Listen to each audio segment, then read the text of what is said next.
Good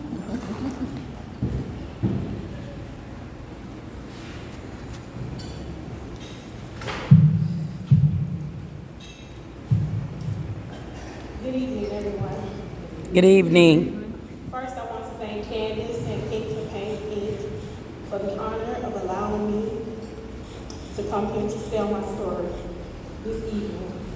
As Candace stated, we met on the plane in this past August, and what started as a simple conversation became something much deeper.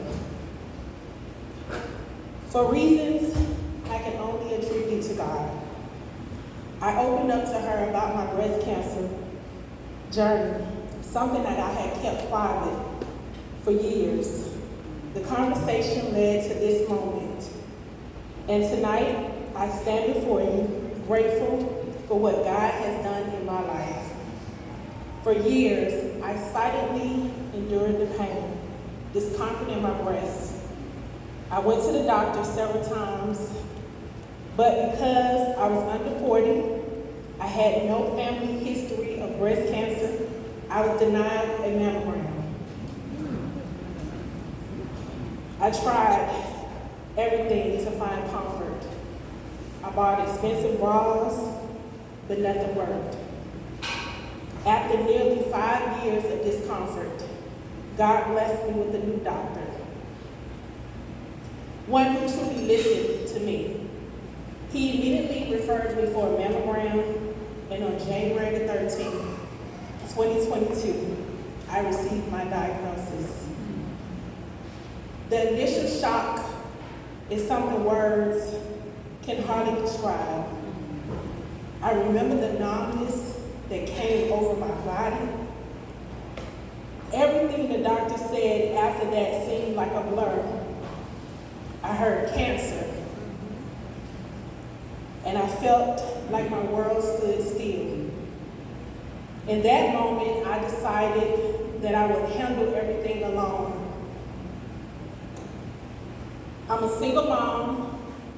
My son was preparing to leave for college to play football, living out his dream. I had completed 24 years of military service. I was ready to retire and finally enjoy life. I had worked so hard for that moment, but then cancer. But even in the dark moment, God had a plan. One of my dearest friends, who is truly like a sister to me, she called me and she said, "Girl, what's going on? You've been quiet lately." She had supported her childhood friend through breast cancer. Her father was a prostate cancer survivor, whether she realized it or not. She encouraged me to open up to my son and my mother, something that I was hesitant to do. I didn't want anyone projecting their fears on me. My mom had lost a close friend to breast cancer. My stepfather had passed from lung cancer. But I had to remind myself that those were their stories. Before my treatment, I met with my brothers. I asked them to be a support system for my son in case things didn't go well. I finally told my mom. I realized I had placed a heavy burden on my friend and my siblings, and if something happened to me, they would be left to explain my secret. My first surgery was a lumpectomy. I thought it would be simple, minimal downtime, and that I could quietly return to my normal life as if nothing had happened. But when the surgeon removed additional tissue, it all came back cancerous. They couldn't tell me how much of the disease remained in my body. The disappointment, the fear, it was all overwhelming. Eventually, I underwent a mastectomy. And today, I thank God that my body is healed. Yes. Yes.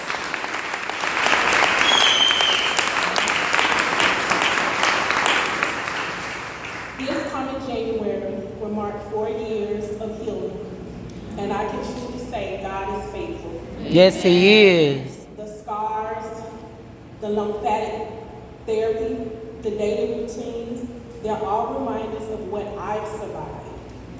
But they're also reminders of God's grace because I'm still here. I have breath in my body and a purpose in my heart. To those in the fight, stay the course. Even on the hardest days when you feel weak, remember that your strength isn't just physical, it's spiritual. Healing may come through surgery, through medicine, through tears, or through faith, but healing is possible. You may not see it yet, but every day you wake up, you're already winning.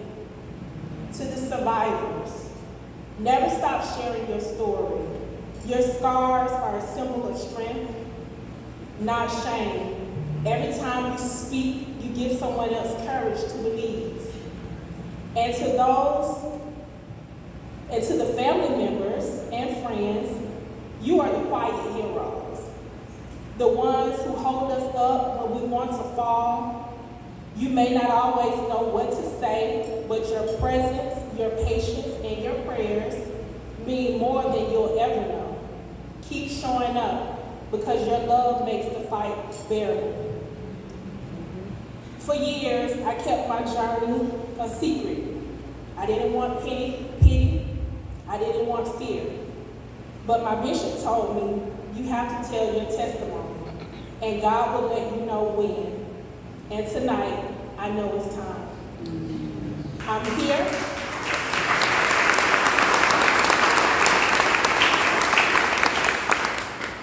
I'm here not just a survivor, but as a living witness that God will heal, restore, and redeem. Yes. Amen.